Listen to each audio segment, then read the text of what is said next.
এই ধরনের মিলাদ, এই ধরনের কিয়াম, এই ধরনের শের, আমার নবীর শানে কাসিদা, এগুলো আমরা মানি না, মানি না, মানি না। এটা শুধু বিদাত না, ওটা হারাম, হারাম, হারাম। কথা কোন ঠিক কিনা? ওরা নবীর আশেক না, ওরা জিলাপির আশেক। কত নিচু বংশের মানুষ হলে, কত নিচু মনের মানুষ হলে এই ধরনের কথা বলতে পারে? জিলাপির জন্যই ওরা শুধু এত বড় আয়োজন, লক্ষ লক্ষ টাকা খরচ করে। তোমরা তো পাগল হইলা জাকাতের পাগল, তোমরা তো পাগল হইলা ফিতরার পাগল, তোমরা তো পাগল হইলা চামড়ার পাগল। কথা বলেন ঠিক কিনা? আমি দেখেছি আমার উস্তাজ আল্লামা কাফিল উদ্দিন সরকার সালেহী, তার নামটা নেওয়া মাত্র টাস করে নামের শেষে বলে উনি তো আশেকে জিলাপি। নাউজুবিল্লাহ বলেন। নবীর ইজ্জতের কোনো কমতি হয়, নবীর শানের কোনো খেলাফ হয়, ঘাটতি হয়, এটা আমার আল্লাহ পছন্দ করেন নাই। সেই নবীকে নিয়ে আল্লাহ আলোচনা করতেছেন কুরআনুল কারিমে। মিথ্যা বললাম? কথা বললেন? লাগলে আগামীকাল এই আয়াতগুলো নিয়ে কোনো উস্তাজের কাছে, কোনো ওলামায়ে কেরাম থাকলে ওনাদের কাছে কালকে বসবেন যে ঠিকই আজাদি সাহেব যে বললো, এগুলো কি নবীজির ব্যাপারেই কোরআনে আল্লাহ বলছে? ঠিক আছে না কথা? কোনো সন্দেহ লাগলে ওনাদেরকে নিয়ে বসবেন। আলাম নাশরাহ লাকা সাদরাক, হাবিব আমি কি আপনার সিনাটাকে উন্মোচন করে দেই নাই? সুবহানাল্লাহ বলেন। ওয়া ওয়াদানা আনকা বিজরাক, আপনার উপরে যত বোঝা ছিল এগুলো আমি আল্লাহ লাঘব করে দিয়েছি। যত কষ্ট ছিল, দুঃখ ছিল, আপনার উপরে দায়িত্বের ভার ছিল, যেই কারণে আল্লাযী আনকাদা যহরাক, আপনার পিঠটা পর্যন্ত একেবারে মনে হয় ভেঙে গিয়েছিল। বোঝা যখন মানুষের উপরে সাধ্যের চাইতে বেশি হয়, মানুষ তখন নুয়ে পড়ে, ঠিক না? আপনি রাস্তা দিয়ে যাইতেছেন, 20 কেজি ওজন ধান নিতে পারবেন, 20 কেজি ওজনের চাউল নিতে পারবেন। একটা বস্তা যদি, বস্তা বলেন না, নাকি বলেন, 20 কেজি ওজনের যদি একটা চাউলের বস্তা হয় আপনি পারবেন। কিন্তু আপনার ঘরে যদি 40 কেজি ওজনের দেওয়া হয়, তখন ওজনের কারণে মনে হবে যেন পিঠটা ভেঙে যাইতেছে, ঘাড়টা নুয়ে পড়তেছে, শরীর অস্বস্তি হয়ে যাইতেছে। কথা বলেন ঠিক কিনা? এরকম অবস্থা হয়ে গেল। জাগতিক চাপ, ওহির চাপ, দায়িত্বের চাপ, সব কারণে আমার নবীজি কেমন জানি একটু পেরেশানির মধ্যে পড়ে গেলেন। আল্লাহ রাব্বুল আলামিন বললেন, হাবিব আপনার কোনো টেনশন নাই, আপনার দায়িত্ব, আপনার বোঝা, আপনার উপরে যে চাপ, এগুলো আমি আল্লাহই তো লাঘব করে দিয়েছি। সুবহানাল্লাহ বলেন। আমার ভাইয়েরা, যে কথাটা আপনাদের খেদমতে পেশ করতে চাই তা হলো, আল্লাহ সিনাটাকে চাক করে দিয়েছেন নবীকে, এটা আল্লাহও জানে, নবীও জানে। কথা কন না? আল্লাহও জানে, নবীও। তাহলে এটা কোরআনে আনার দরকার কি ছিল? কথা কন।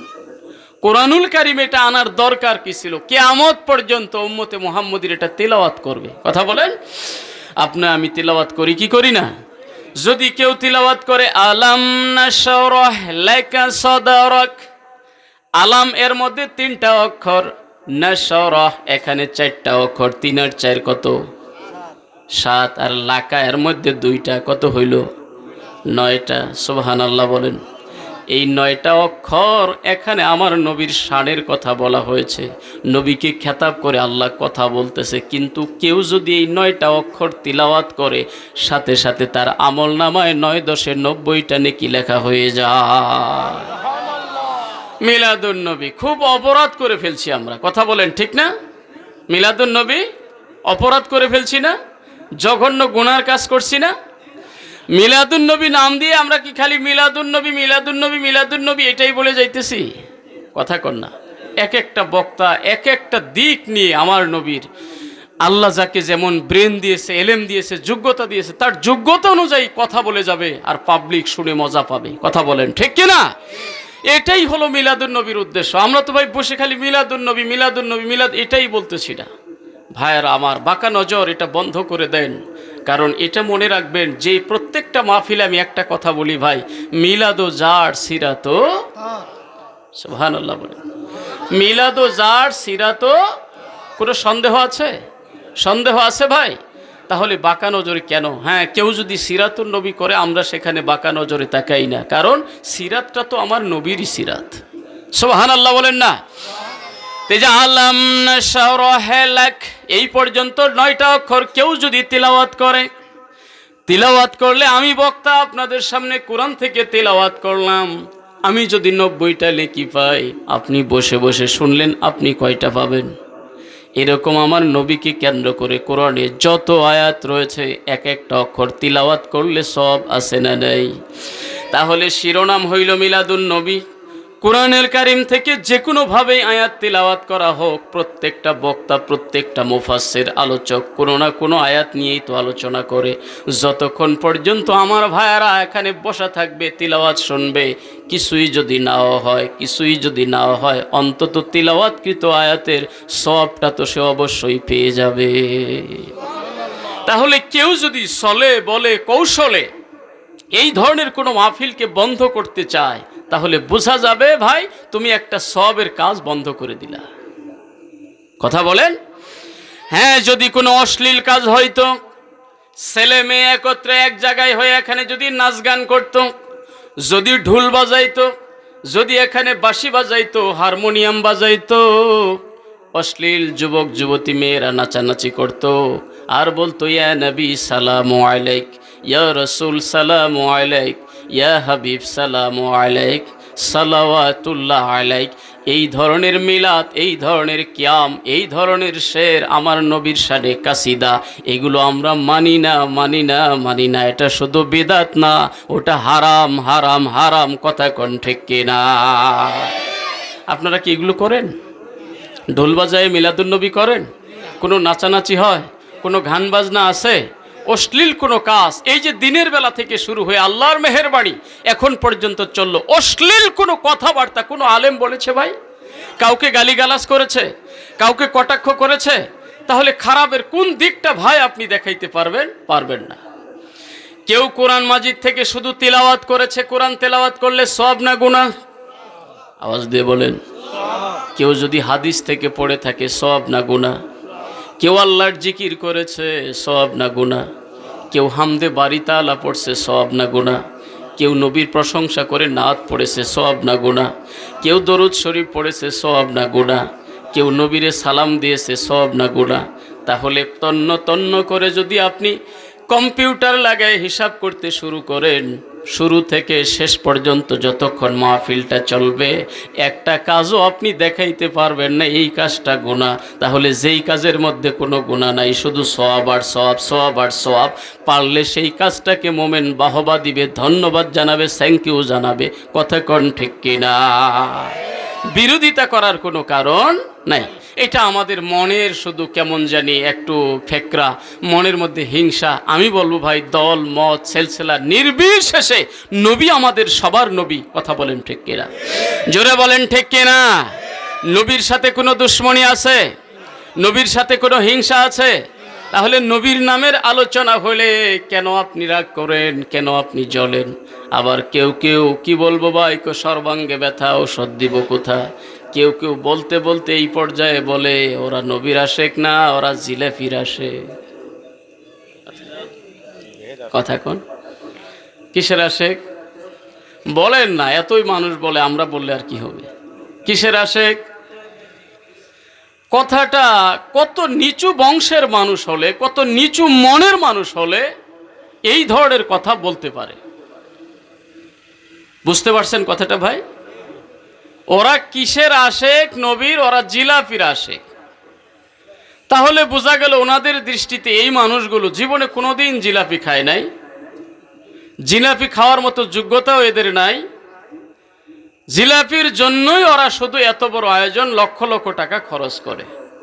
কোনো বিবেকবান মানুষ, যাকে আল্লাহ ন্যূনতম বিবেক দান করেছে, ও কখনো এই ধরনের মন্তব্য করতে পারে না। জিলাপি কি বাজারে নাই? কথা কন না। হোটেলে নাই?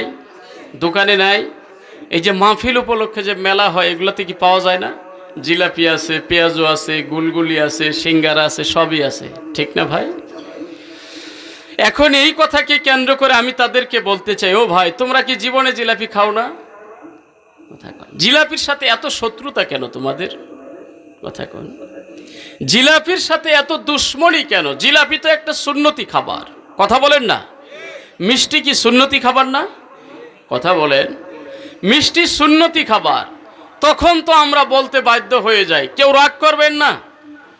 কোনো সেলসেলার বাইরেও যদি আমাদের বাইরেও কোনো ভাই এখানে থাকেন, বাইরে বলতে কেউ নেই, আপনিও নবীর উম্মত, আমিও নবীর উম্মত, কিন্তু আপনি যদি এই মন্তব্যের একজন কায়েল হন, আপনিও যদি এই মন্তব্যের মানুষ হন, তাহলে আমিও আপনাকে তখন বলতে বাধ্য হব, জিলাপি এটা সুন্নতি খাবার, সিন্নি এটা তাবারক। মানুষ এক জায়গায় হইলে মানুষকে কিছু খাদ্য দেওয়া, এর চাইতে ভালো আমল আর কিছু হতে পারে না। নবীজিকে জিজ্ঞেস করা হয়েছিল ইসলামের মধ্যে উত্তম আমল কোনটি? আমার নবী বলেছে মানুষকে খানা খাওয়াও, এবং কি চিনো আর না চিনো মানুষকে সালাম দাও। জোরে বলেন সুবহানাল্লাহ। এক জায়গায় মানুষ আল্লাহ বিল্লাহ করলো, জিকির আজকার করলো, দরুদ সালাম পড়লো, যাওয়ার সময় সামান্য কিছু খাবার, এটা তো দোষের কিছু না, নাজায়েজ কিছু না। খুশি মনে একজন আরেকজনকে হাদিয়া দিয়ে দেয়। কথা বলেন ঠিক কিনা? এই খাবার যদি দোষের কিছু হয়, এটা নিয়ে যদি ক্রিটিসাইজ করো, এটা দিয়ে ঘৃণা করে, আমাদের নামের শেষে আল্লাহ একটা নাম সব মানুষের জন্য তো ব্যবস্থা করছে। কেউ আব্দুল্লাহ, কেউ আব্দুর রহমান, কেউ আব্দুর রহিম, কেউ আব্দুল কুদ্দুস, কেউ উমুক তুমুক, আছে না নাই? নামের শেষে ব্যঙ্গ করে মোবাইলে দেখি অনেকে কমেন্টস করে, এই হুজুর আর উনি তো জিলাপি। নাউজুবিল্লাহ বলেন, নাউজুবিল্লাহ বলেন। তা আমরা বলবো ঠিক আছে, জিলাপি তো সুন্নতি খাবার, মিষ্টি মানেই সুন্নত। সুবহানাল্লাহ বলেন।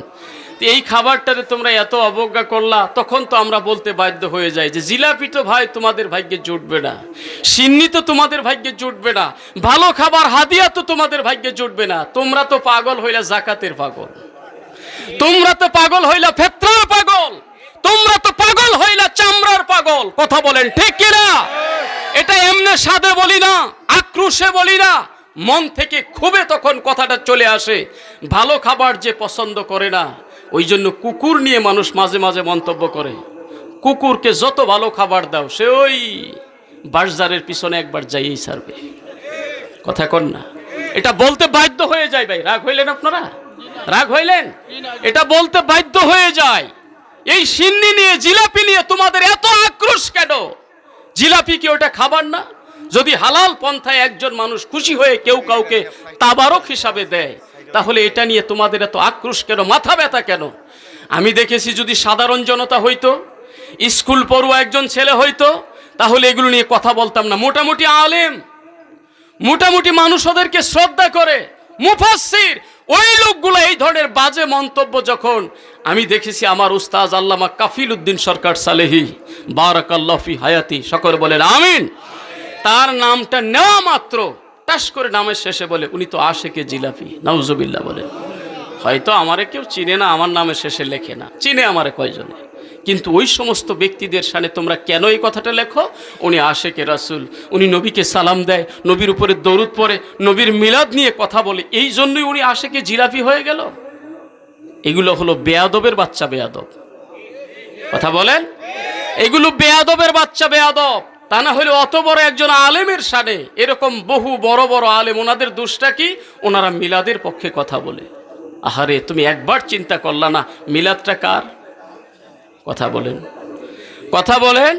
তুমি একবার চিন্তা করলা না যে মিলাদটা কার? নবীর মিলাদ পক্ষে উনি কথা বলার কারণে ওনারে জিলাপি বলে দিলা। জিলাপি কি খুব খারাপ জিনিস? জিলাপি খারাপ জিনিস? হাদিয়া খুশি মনে যে যাকে দেয়, আমার নবী বলেছে তাহাদ্দু তাহাব্বু, হাদিয়া দেও মহব্বত বাড়বে। সুবহানাল্লাহ বলেন। একটা অনুষ্ঠান শেষে মানুষকে এক পোটলা কিছু খাবার দিলে ওই মানুষটার মুখে হাসি পায়। কথা বলেন ঠিক না?